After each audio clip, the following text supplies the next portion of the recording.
Hello Mark, I'm Kiwi Chen Pingyu. My number is 31. I am junior. My major is English. Today the title of speech is How Doctors can help low-income patients and still make a profit. The speaker is PJ Parmar. Colfax Avenue here in Denver, Colorado, was once called the longest weekday street in America. My office is there in some place. It's a medical desert. There are government clinics and hospitals nearby, but they are not enough to handle the poor who live in the area. By poor, I mean those who are on Medicaid, not just for the homeless. 20% of this country is on Medicaid. If your neighbors have a family of four and make less than 33,000 a year, then you can get Medicaid, but they can't find a doctor to see them. A study by Merritt Hawkins found that only 20% of the family doctors in Denver take any Medicaid patients. And of those 20%, some have caps like 5 Medicaid patients a month. Others make Medicaid patients wait months to be seen. But we'll see you today. If you have Blue Cross, this form of classist discrimination is legal and is not just a problem in Denver. Almost half the family doctors in the country refuse to see Medicaid patients. Why? Well, because Medicaid pays less than private insurance and because Medicaid patients are seen as more challenging. Some show up late for appointments, some don't speak English, and some have trouble following instructions. I thought about this while in medical school. If I could design a practice that caters to low-income folks instead of avoiding them, then I would have guaranteed customers and very little competition. Laughter. So after residence, I opened up shop doing undeserved medicine not as a non-profit, but as a private practice. A small business in only resulted refugees. That was 6 years ago, and since then, we've served 50,000 refugee medical visits. A pause. 90% of our patients have Medicaid, and most of the rest we see for free. Most doctors say you can't make money on Medicaid, but we're doing it just fine. How? Well, if this were real capitalism, then I wouldn't tell you because you've become my competition. Laughter. But I call this bleeding heart capitalism. Laughter. And we need more people doing this, not this. So here's how. We break down the walls of our medical mass by taking the challenges of Medicaid patients, turning them into opportunities and pocketing the difference. The nuts and bolts may seem simple, but lay it up. For example, we have no appointments, we're walking only. Of course, that's how it works at the emergency room, at urgent cares, and at Taco Bell. Laughter. But not usually at family doctor's offices. Why do we do it? Because Narsa can't call for an appointment. Nasra can call for an appointment. She has a phone, but she doesn't have phone minutes. She can't speak English and she can navigate a phone tree. And she can show up on time for an appointment because she doesn't have a car. She takes a bus and she takes care of 3 children plus her disabled father. So we have no appointments. She shows up when she wants, but usually waits less than 15 minutes to be seen. She then spends as much time with us as she needs. Sometimes less 40 minutes, usually it's this, then 5. She loves the flexibility, it's how she saw daughters so clear. And I love it because I don't pay staff to do scheduling, and we have zero no show red and zero late show red. Laughter, applause. It makes business sense. Another difference is our office layout. Our exam room open right to the waiting room. Our medical providers room their own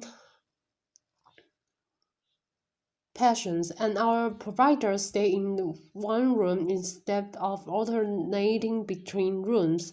Cutting steps cuts costs and increase customer satisfaction. We also hand out free medicines right from our exam room, over-the-counter ones and some prescription ones too. If Nestor's baby is sick, we put a bottle of children's tonic or amoxicillin right in her hand. She can take that baby straight back home instead of stopping at the pharmacy. I don't know about you, but I guess just looking at all these choices, Nasra doesn't stand a chance in there. We also text patients. We are open evening and weekends. We do have visits. We've jumped at car batteries. Laughter. With customer satisfaction so high, we've never had advertised yet are growing at 25% a year, and we've become real good at working with Medicaid. Since this is pretty much the only insurance company we deal with, other doctors' offices chase 10 insurance companies just to make ends meet. Let's just join in. A single payer system is like a management. It just works better. Laughter, applause. Of course, Medicaid is funded by taxpayers like you, so you might be wondering how much does this cost the system? Well, we're cheaper than the alternatives. Some of our patients might go to the emergency room. We can cost thousands just for a simple cold. Some may stay home and let their problems get worse, but most would try to make an appointment at a clinic that's part of the system called the federally qualified health centers. This is a nationwide network of safety net clinics that receive twice as much government funding per visit than private doctors like me. Not only they get more money, but by law there can only be one in each area. That means they have a monopoly on special funding for the poor. And like any monopoly, there's a tendency for costs to go up and quality to go down. I'm not a government entity. I'm not a non-profit. I'm private practice. I have a capitalist drive to innovate. I have to be fast and friendly. I have to be cost effective and culturally sensitive. I have to be tall, dark, and handsome. Laughter, applause. And if I'm not, I'm going out of business. I can innovate faster than a profit because I don't need a meeting to move a stepper. Applause. Really, none of our innovations are new or unique. We just put them together in a unique way to help low income folks while making money. And then instead of taking that money home, I put it back into the refugee company as a business expense. This Mongol house, my version of a medical home. In it, we have programs to feed and clothe the poor, and after-school program, English classes, churches, dentists, legal help, mental health, and scout groups. These programs are run by tenant organizations and amazing staff, but all receive some amount of funding from profit from my clinic. Some call this social entrepreneurship, high quality social service arbitrage, exploiting inefficiencies in our healthcare system to serve the poor.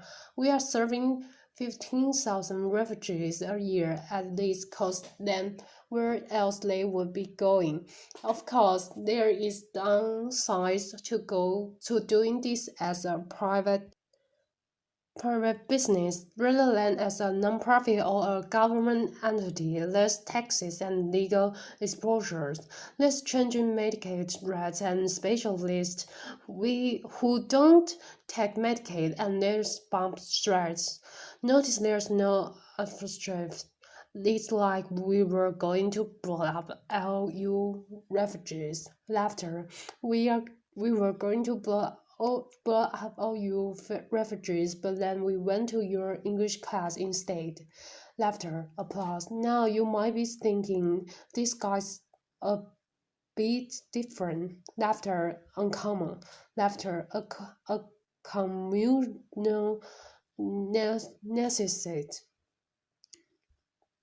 Laughter. A unicorn maybe because if this was so easy, then other doctors would be doing it well based on Medicaid rates. You can do this in most of the country. You can be your own boss, help the poor and make good money doing it. Medical folks, you wrote down your school application essays that you wanted to help those least fortunate.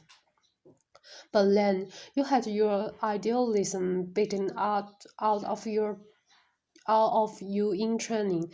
Your creativity bred out of you. It doesn't have to be that way. You can choose undeserved medicine as a lifestyle specialty, or you can be a specialist who cuts costs in order to see low-income folks.